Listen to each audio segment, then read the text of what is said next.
que han tenido una cirugía y lo que nosotros queremos contratar es la permeabilidad. Directamente usamos el yodo, ¿sí? Porque tenemos sospechas de, podemos tener suponer que puede tener una perforación o una fístula, entonces usamos el yodo. O sea, la misma contraindicación que usamos para el estudio anterior. Usamos el mismo equipo también, el seriógrafo. Para todos los estudios de contraste usamos el seriógrafo. Y el bario se va, en este caso, recuerdan que para el colon nosotros lo mezclamos con solución fisiológica. En este caso, eh, el bario se va a mezclar con agua, simplemente con agua. Para los niños o los bebés o los lactantes, elegimos mezclarlo con leche o si son niños más grandecitos, le pedimos al familiar que traiga la bebida de su preferencia, que puede ser un jugo, siempre que no tenga gas, ¿sí? La bebida.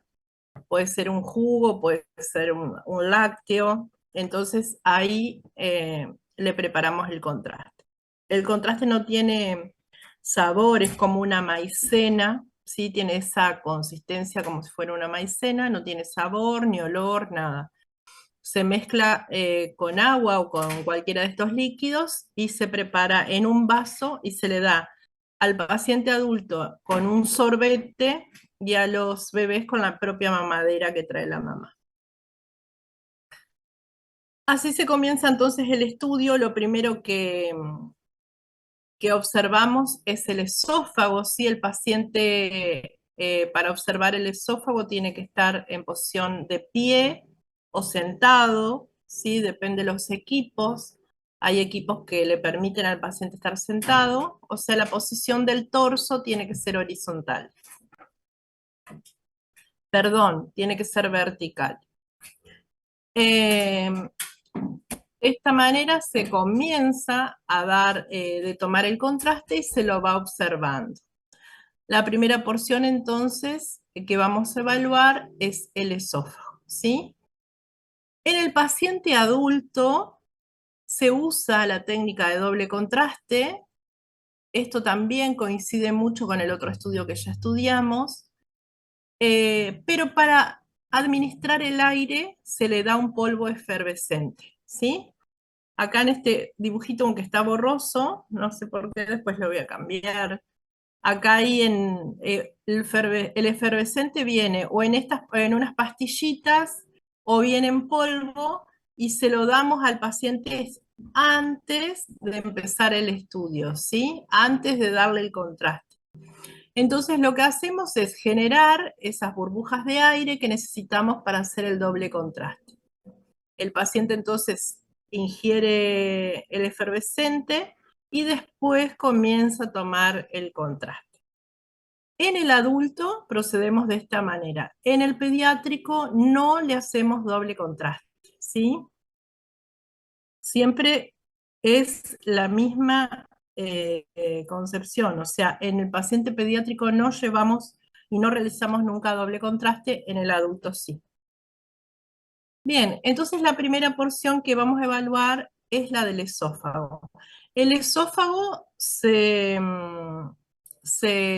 evalúa se hace una seriada o una serie de imágenes en sus tres porciones, ¿sí? La porción deglutoria, la porción cervical, la porción torácica, y se trata de evaluar en toda su longitud, mientras el paciente está tomando el medio de contraste. Entonces acá tenemos, sí, un paciente donde evaluamos el medio contraste, el transcurso que tiene este, en sus tres porciones.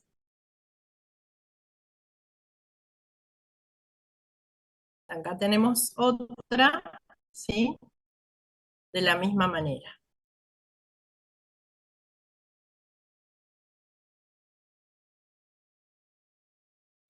Bueno, la segunda evaluación va a ser del estómago, ¿sí? En este caso lo hacemos acostar el paciente se acuesta y depende cómo esté distribuido el contraste, lo hacemos balancear de un lado hacia el otro para que el contraste recorra todo el estómago y tiña todas las paredes. Va a ser el mismo efecto que en el colon, ¿sí? Se va a adherir el bario a la pared o a la mucosa del estómago en este caso. Y en ese sentido comenzamos a hacemos una imagen panorámica del estómago, ¿sí? Con el paciente en decúbito. Esa sería la segunda imagen de la seriada. La primera es una serie de esófago en 3 cortes, y la segunda es una imagen panorámica del estómago con el paciente en decúbito. ¿Qué sería? Estas serían estas imágenes las que logramos, ¿sí? Cuando vemos esta imagen, como ven acá, vemos todo el cuerpo del estómago, ¿sí? La curvatura menor, la curvatura mayor, ¿sí? El techo gástrico o el fundus. Vean cómo el contraste, por dentro está el aire, ¿no? Que esto es esta imagen radiolúcida, y cómo el contraste se adhiere en todos los pliegues que conforman la mucosa del estómago. Acá en el fundus gástrico tenemos mucha concentración de bario, y eso es porque el paciente está en decúbito, ¿sí?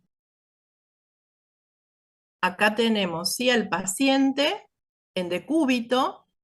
El contraste se va a ir al fundus. ¿Por qué? Porque este está bien posterior. Entonces, el líquido baja, ¿sí? Entonces, el cuerpo del estómago se libera del contraste y drena hacia el fundus. Por eso tenemos mayor concentración de contraste cuando el paciente está en decúbito o acostado. Y vamos a ver esta imagen. Entonces, cuando nosotros vemos esta imagen del estómago con el fundus completamente lleno de contraste, inmediatamente vamos a suponer que es la segunda imagen panorámica de estómago con el paciente en decúbito, ¿sí? O acostado. Acá tenemos entonces otra imagen similar, ¿sí? Donde tenemos el techo gástrico o el fundus gástrico completamente con contraste, y el resto del cuerpo del estómago sí tiene ambos contrastes, o sea, tiene las paredes teñidas, pero en el centro vemos el aire.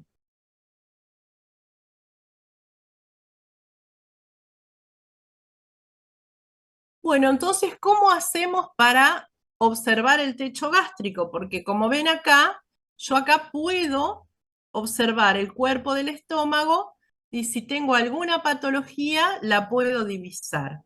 Pero en el fundus, como tengo todo colmado de contraste, yo no lo puedo ver. Si tengo algo ahí dentro, me lo tapa el contraste. No veo las paredes, no veo los pliegues, nada, ¿sí? Entonces yo necesito seguir la evaluación y esta vez buscar, ya vi el cuerpo del estómago, ahora tengo que buscar ver el techo gástrico. Para eso tengo dos opciones. Una es poner al paciente boca abajo. Entonces me va a pasar lo contrario, ¿sí? Yo pongo el paciente boca abajo, lo que estaba en el fundus va a decantar hacia el cuerpo del estómago, ¿sí? Entonces voy a ver el fundus gástrico radiolúcido, lleno de aire, porque el aire va a subir hacia arriba, y el cuerpo del estómago con más contraste. La otra opción es ponerlo en posición de pie al paciente, que es la opción que nosotros elegimos, ¿sí? ¿Por qué elegimos esta? Porque el estómago se pone más en posición vertical y nos permite, ¿sí? Mayor decantación del contraste. Entonces nosotros hacemos una con el paciente acostado y la otra con el paciente de pie. En el caso de que no se pueda poner de pie, ya saben que lo pueden poner boca abajo. Entonces acá con el paciente de pie pasa exactamente lo mismo. Todo cae hacia, ¿sí? el cuerpo del estómago y tenemos acá arriba el fundus libre de contraste y lleno de aire. De esta manera podemos observar si tenemos algo o alguna patología en la mucosa. Esta es la tercera imagen, ¿sí? Entonces, la primera repasamos es la serie de esófago, la segunda es la panorámica de estómago con el paciente en decúbito supino, y la tercera es la panorámica de estómago con el paciente de pie o en bipedestación. Ven además que el estómago se ve como más alargado, más verticalizado, o sea, más vertical, que cuando está acostado, ¿sí? Cuando está acostado se ve más horizontal, por la misma posición, ¿no? Bien, entonces vamos a observar, ¿sí? Lo que es el fundus gástrico con sus pliegues. Ya el cuerpo lo vamos a ver evaluado en la anterior, no lo necesitamos. Y esperamos hasta que el contraste se dirija hasta el bulbo duodenal. La última imagen que vamos a tomar es esta imagen, cuando el estómago ya evacuó hacia el bulbo duodenal, ¿sí? O hacia el duodeno, ya superó esa porción del píloro y pasó hacia el duodeno. Esa va a ser la última imagen de la seriada, ¿sí? Para notificar el bulbo duodenal hacemos series de imágenes. Pueden ser desde una imagen hasta 6. La hacemos con localizadores, o sea, con colimadores que son diafragmas que solamente van a centrar la porción del bulbo y vamos a hacer pequeñas imágenes de este, ¿sí? Acá, por ejemplo, lo vemos bien, ¿sí? El píloro y cómo supera, ¿sí? Esa porción para poder ver la primera porción del duodeno. En este caso, tenemos esta imagen porque el paciente está boca abajo. También lo hacemos, el bulbo duodenal, lo hacemos con el paciente en diferentes decúbitos. Lo ponemos boca abajo, lo ponemos oblicuo para un lado, oblicuo para el otro, boca arriba, también lo podemos poner de pie. Lo importante es lograr esa evacuación, ¿sí? Por eso, respecto al bulbo duodenal, ustedes no van a poder exactamente saber la ubicación del paciente porque es una imagen muy centrada, ¿sí? De ese momento de evacuación. Así que bueno, en este caso se vería así la imagen. Una o hasta 6 imágenes podemos hacer. Y acá estaríamos en un estómago, digamos, en una seriada completa donde ya evacuó, ¿sí? Y el contraste ya lo podemos observar en el duodeno. Entonces, vamos a repasar la primera imagen, ¿sí? Es el esófago en 3 cortes. La segunda imagen es el estómago en posición, digamos, la panorámica de estómago en decúbito. La tercera imagen es el estómago de pie o en su defecto con el paciente en decúbito prono, ¿sí? Y la última imagen sería la evaluación del bulbo duodenal, ¿sí? Cuando evaluamos el bulbo no lo vamos a hacer así panorámico, ¿sí? Así que si ustedes ven porque va a depender del ritmo de evacuatorio que tenga el paciente. A veces nosotros estamos queriendo ver el estómago y el paciente ya evacuó, ¿sí? O sea, no porque veamos el bulbo, esta imagen va a ser del bulbo. Si tenemos el estómago todo, digamos, todo panorámico, entonces es una imagen del estómago.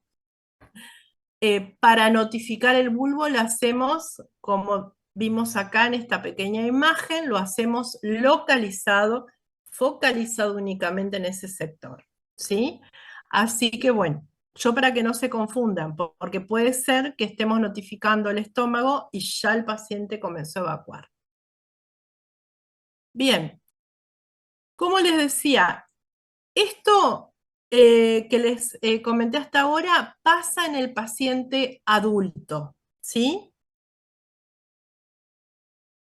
En los niños, como la mayor cantidad de, o la frecuencia, o por lo que los niños consultan es más que nada por reflujo gastroesofágico, o por malestares que pueden devenir de un reflujo, o también por posibles hipertrofias de píloro, sí, que se dan por lo general antes de los 40 días de nacido.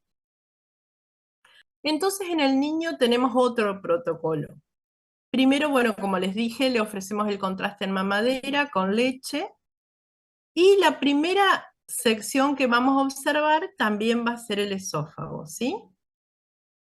Pero vamos a hacer 3 imágenes panorámicas para no irradiar tanto. No hacemos el esófago en 3 partes, y a veces, si nosotros estamos observando, ¿sí?, alguna patología, como en este caso puede ser un reflujo, sí podemos optar a hacer, en vez de una sola imagen panorámica, hacer una serie de 3, ¿sí? Pero por lo general se optimiza la radiación y se hace en 3 imágenes nada más.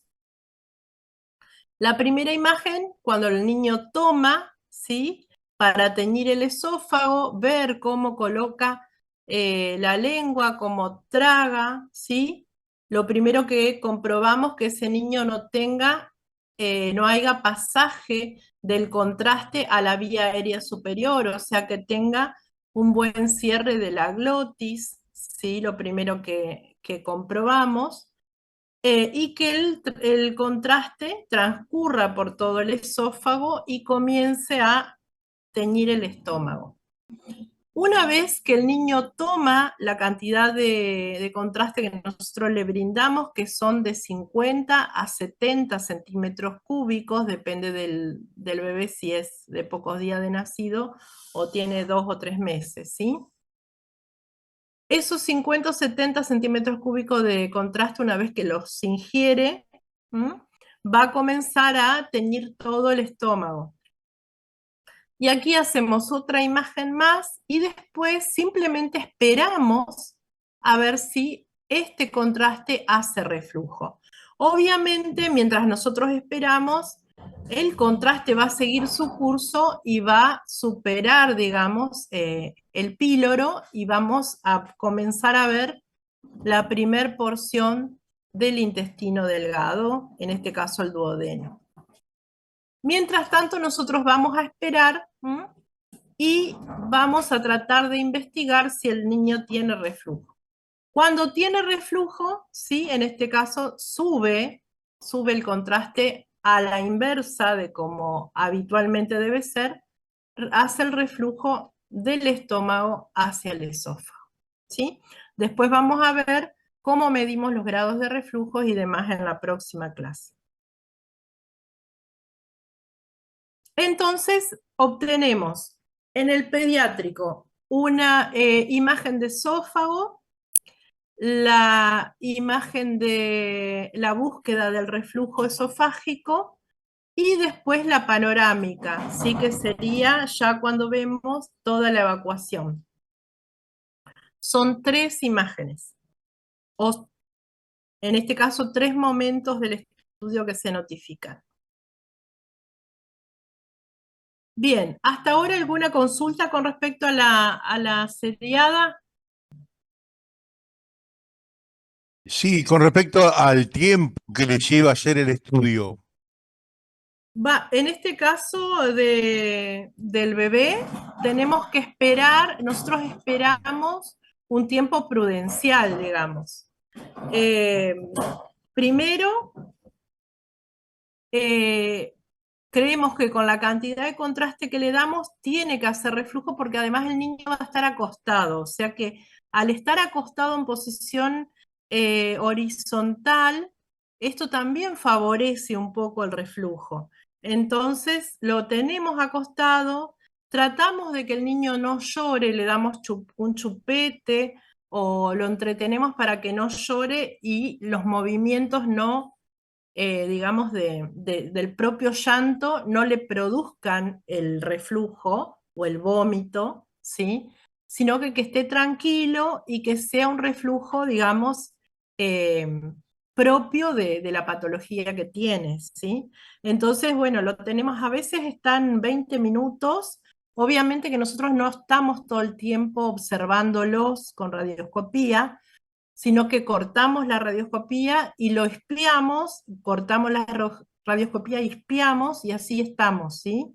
Hasta que comenzamos a ver que el estómago, que está lleno de contraste, comienza a ceder, ¿sí? Hace como pequeños movimientos y después directamente hace el reflujo. ¿Cómo no? Hay ocasiones de que estamos con el niño un rato y no hace el reflujo, y bueno, ya notificamos que no tiene el reflujo, porque si ingiere 70 centímetros cúbicos de leche con el contraste y está acostado y no regurgitó, es porque evidentemente no tiene reflujo, ¿sí? Entonces, bueno, así depende del niño. Lo mismo que cuando nosotros queremos notificar hipertrofia de píloro, nosotros lo que hacemos es llenamos el contraste, después comenzamos a hacerle distintos decúbitos al niño para ver si supera, digamos, y si hace la evacuación gástrica en este caso, o sea, si el píloro supera su esfínter, digamos, y puede pasar el contraste hacia el duodeno. Eso también a veces nos lleva un ratito hasta que notificamos que no hace el pasaje de contraste, y por eso suponemos de la hipertrofia de píloro. Recuerden que el contraste es líquido, o sea que una vez que lo toma, transcurre rápidamente por todo lo que es el sistema digestivo. Entonces, tampoco son tiempos muy largos. Bien, otro de los estudios, en este caso también al niño le damos, recuerden que para pediatría es bario, le mezclamos el bario con la leche y no usamos doble contraste, ¿sí? Bien, ahora vamos a ver otro estudio que también estudia la parte más superior del tracto digestivo, que en este caso es la deglución. Tiene una parte oral y otra parte faríngea, ¿sí? Que es la videodeglución. Es un estudio que únicamente no se realizan imágenes estáticas, sino que se realiza un video de la dinámica de cómo el paciente o el niño, ¿sí?, ingiere sus alimentos. Para este estudio, para la videodeglución, lo que se quiere notificar es exactamente eso, cómo deglute el paciente. Se pide muchas veces en pacientes que tienen trastornos neurológicos, ¿sí? Pacientes que manifiestan que se ahogan con la comida o que la comida le queda atorada en la garganta, que tosen mucho cuando comen, que se han ahogado con el alimento, o en niños o en recién nacido también, que las madres manifiestan que cuando toman, ¿sí?, les sale o regurgitan y les sale la leche por nariz. Entonces, para saber si esa deglución transcurre bien, con normalidad, o tiene pasaje a la vía aérea, ¿sí? O en la peor circunstancia, digamos, hacia la tráquea, tanto la vía aérea superior como la vía aérea inferior, ¿no? Y les decía yo, en estos pacientes que tienen problemas neurológicos que han afectado la movilidad, la motilidad, sí, entonces muchas veces tienen parálisis de un lado del cuerpo, entonces de ese lado le cuesta, ¿sí? Y al tragar permanece el alimento más tiempo, entonces pueden ahogarse o manifiestan esta tos recurrente o este sentir de ahogo, ¿sí? Para eso se pide la videodeglución. Así que también es para todas las edades. Se prepara el bario, en este caso, con 3 papillas. Una líquida, una semilíquida o semisólida y una sólida, ¿sí? Por lo general le ponemos con leche, agua, yogur líquido o jugo, la líquida, le mezclamos contraste con yogur firme, con alguna papilla o con stun, le mezclamos el contraste para la semisólida y para la sólida le preguntamos al paciente primero con qué es lo que se ahoga y le mezclamos el contraste con esa comida sólida que el paciente manifiesta mayor episodio de ahogo, ¿sí? En el caso, a veces eligen tostadas, galletas, ¿sí? Para el caso de los niños pequeños, como los recién nacidos, que son únicamente lactantes, se les hace la videodeglución únicamente con lo que ellos ingieren, que es la leche, ¿sí? Este estudio se hace con el paciente sentado, siempre sentado, porque se prioriza la posición habitual que tiene el paciente cuando ingiere el alimento. Entonces, lo más parecido a la posición habitual que esté el paciente, ¿sí? Es lo que nosotros vamos a tratar de reproducir. En este caso, el niño lo sentamos en un bebecil o en una sillita estilo las que vienen para auto, y si son más grandecitos, se sientan directamente como si estuvieran sentados en la silla a la mesa, ¿sí? El adulto también. Mientras observamos cómo el paciente, en este caso, ¿sí? Cómo el paciente traga cada una de esas papillas, ¿sí? Cómo el paciente posiciona, a ver si tengo otra acá. Bueno, observamos cómo el paciente traga, ¿sí? Cómo el paciente posiciona la lengua, el paladar, cómo deglute, ¿m? Y cómo transcurre el contraste. Si ese contraste, en este caso el alimento, ¿no? Hace pasaje a la vía aérea o transcurre con normalidad. ¿Y qué es lo que pasa? Nosotros recuerden que estos pacientes, depende el grado, ¿no?, de afección que tengan neurológica, muchas veces no pueden masticar o la lengua no les responde para llevar el alimento hacia atrás. Toda esa dinámica que tenemos para comer cuando comemos, que uno a veces no lo piensa, simplemente lo hace, pero toda esa dinámica que tiene la boca y los contenidos de la boca para llevar el alimento hacia atrás, lo mismo la fase de glutoria más baja, ¿sí? Muchas veces funciona con lentitud o directamente no funciona, ¿sí?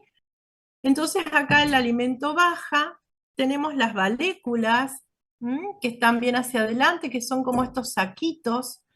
Muchas veces cuando el alimento queda acá, produce ese reflejo de la tos y el paciente tose, siente que se le queda algo en la garganta y es porque las valéculas están demasiado perezosas, por así decirlo, y contienen demasiado tiempo el alimento, porque es habitual que el alimento baje hacia acá, pero por el mismo movimiento habitual que hace esta estructura, expulsa el alimento para que termine de transcurrir. Aquí más abajo están también estos senos, que como la palabra lo dice, son como concavidades, son senos, ¿sí?, que también retienen el alimento y expulsan para que siga con la motilidad del mismo, ¿sí?, esófago, siga su transcurso hacia la parte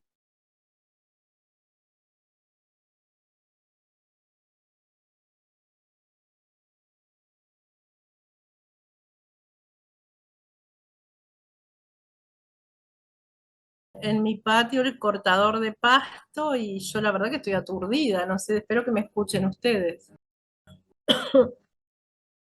Escuchamos bien. Perfecto, seguimos entonces. Tabaré, a ver si se une y ya continuamos.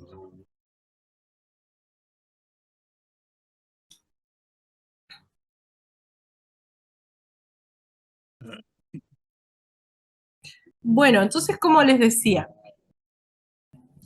entonces lo que para nosotros es súper simple o simple vista es tan simple, ¿no? Como tomar un vaso de agua, como alimentarnos, para algunas personas puede ser muy complejo e incluso, ¿sí? Tener síntomas, eh, digamos, llevarlos a, no solamente por los síntomas de estos malestares que yo les comentaba, sino también que llevarlos a situaciones críticas donde el paciente deja de comer, ¿sí? Porque tiene miedo a ahogarse o porque se siente demasiado mal. O pacientes que lamentablemente sí han sufrido ahogos, muchos de ellos lo han llevado a la muerte, ¿no? Por estas situaciones eh, que, que se pueden dar, se pueden estudiar. Antes no se estudiaban demasiado, ahora se estudian con más eh, frecuencia, diría yo, porque antes eran en pacientes que tenían graves problemas de neurológicos, se les daba este estudio para estudiar, para, valga la redundancia, para estudiar, ¿sí? Lo que era el proceso de glutorio, pero ahora no, ahora se observan en la consulta muchos otros pacientes que sin tener un problema neurológico de base o por lo menos reconocido, manifiestan estas incomodidades al ingerir algún tipo de alimento y se lo estudia. Y muchos de ellos tienen alguna patología de glutoria. Como les decía, no en todas las consistencias de alimento puede suceder. Hay pacientes que les pasa con lo sólido y hay pacientes que les pasa con lo líquido, ¿sí? Entonces, cuando viene el paciente y dice, yo me ahogo comiendo carne o comiendo pan, nosotros empezamos el estudio con lo líquido para permitirnos evaluar al paciente más, ¿sí? Antes de llegar a la evaluación de esa consistencia alimenticia, que es la que seguramente le va a producir el ahogo, ¿sí? Entonces, bueno, empezamos por lo líquido. Si el paciente nos dice, me ahogo más fácil con agua, entonces vamos a empezamos por lo sólido. Bien, entonces vamos observando, ¿sí? Cuando el paciente tiene en un lado del cuerpo, de la cara, ¿sí? O en este caso vamos a hablar del cuello, eh, alguna EMI, digamos, que tiene alguna parálisis, ¿sí? De un solo lado, o manifiesta que la molestia la tiene de un lado, nosotros optamos por hacer una imagen de frente, ¿sí? De este lado vamos a ver, acá se ven arriba las valéculas, ven cómo son, son como dos saquitos, y los senos pisiformes, ven cómo se ven acá. Entonces vemos si de ese lado que manifiesta el paciente es donde estas cavidades, ¿sí? Son más, o sea, hay alguna diferencia de un lado con el otro, ¿sí? Si son más de retener, más perezosas, o si evacúan de la misma forma. Entonces hacemos la comparación, para eso hacemos un frente. Pero todo lo que es el video de oclusión se hace, siempre se estudia con el paciente en posición así, digamos, en posición de perfil estricto con el paciente sentado. En este caso, miren cómo este paciente, ven al revés porque nosotros podemos hacer negativo y positivo de la imagen. Por eso acá el contraste se ve oscuro, ¿sí? Porque le hicimos un positivo. Ven como acá el tránsito transcurre, el paciente traga y el tránsito transcurre normal, no queda, digamos, en las valéculas ni en los senos pisiformes, porque estos enseguida actúan y continúan con la movilidad del esófago para que la comida, el alimento, descienda normalmente. Acá tenemos un caso, y esta es la última filmina, por si alguno tiene alguna pregunta, porque después las patologías las vamos a ver después, pero solamente para traer este caso, para terminar de explicar este estudio. En este caso, el paciente, nosotros le volcamos el contraste en la boca, el paciente no tiene, ¿sí? La motilidad de llevar el alimento con la lengua la deja arriba sobre el paladar, todo el tiempo está obstruyendo, digamos, la lengua, la deglución, porque la deja continuamente hacia arriba en el paladar. Para que el alimento descienda, nosotros le teníamos que, en este caso y en muchos casos que nos ha tocado, le teníamos que levantar el mentón para que descienda por decantación, ¿sí? Para que vuelque el contraste. ¿Qué es lo que pasaba? Volcaba el contraste y inmediatamente, como así, no tenía ningún reflejo en la boca de morder, de masticar, ¿sí? El reflejo de llevarse el alimento con la lengua hacia atrás, tampoco lo tenía en la parte más posterior de la deglución, entonces el alimento bajaba y se iba ahí hacia la vía aérea superior. Por eso también la glotis, la epiglotis y demás tampoco estaban funcionando correctamente. Bajaba, subía hacia la vía aérea superior y cuando bajaba, ya bajaba también por la tráquea, por eso se ve aquí, y por el resto por el esófago. ¿Mm? Por supuesto que en este momento el estudio se termina y no se sigue dándole ¿sí? El alimento al paciente porque podemos tener una broncoaspiración. Así como en este caso, nos ha pasado en muchos casos de que el alimento, si bien no va hacia la tráquea, pero sí trata de subir hacia la vía superior. Entonces hace como esa señal de que va hacia la vía superior y las valéculas tardías, perdón, la glotis o la epiglotis, aunque más perezosas, pero se cierran y se abren, ¿sí? Hacen su movimiento habitual. En este caso no fue así. ¿Sí? Entonces también vemos eso, vemos cómo, qué es lo que pasa cuando el paciente traga su alimento en las tres densidades que les nombré. Bien, ¿alguna pregunta? ¿Hasta acá? Hasta Bueno, acá la todo próxima. normal, pero la pregunta que quería hacerte es, en el caso de esta persona que le inclinaron la cabeza para que degluta, para Ujú, que caiga por gravedad, tenía problemas de parálisis. sí, Ah, sí, tenía problemas de parálisis. Esta, gracias. esta persona lo que hacía era movimientos con la boca, como que masticaba, pero eran como golpeteos que hacía con la boca, como que masticaba, y aparentaba que la lengua también la movía.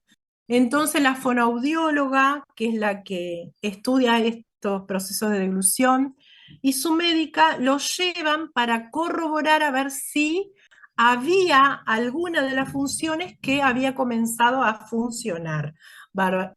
Porque era un paciente de larga data, digamos, que venía con tratamientos y ellos veían mejoría en muchas, digamos, veían mejoría general del paciente, pero y habían comenzado a ver que el paciente tenía movimientos, ¿sí? De masticación otros movimientos con la lengua, ¿sí? Porque era un paciente que estaba con la boca abierta, se babeaba, ellas notaban que eso se había mejorado, entonces querían ver la posibilidad porque este paciente estaba alimentado a sonda, ¿sí? Únicamente con sonda venía siendo alimentado hacía unos años. Entonces lo que querían ver era si, así como ellos veían esa mejora, sí podía ser que el paciente comience a ingerir de a poquito alimentos por boca. Pero bueno, con este estudio decidieron que no, ¿sí? Que no. Seguir haciendo la terapia para ver si a posteriores seguramente se va a repetir el estudio, ¿sí? Bueno, Muchas chicos, gracias. la próxima clase vamos a dar patologías, ¿eh? Así que los espero. La próxima clase seguimos con estos estudios y viendo la parte de patología, ¿eh? Y traigan la lista de cotejo. Si no la tienen, la piden. Así evacuamos todos los puntos y sobre lo que ustedes tengan duda. Que De tengan acuerdo. buenos días y hasta la próxima semana. Hasta la próxima semana. Muchas Chao, gracias. gracias. Gracias.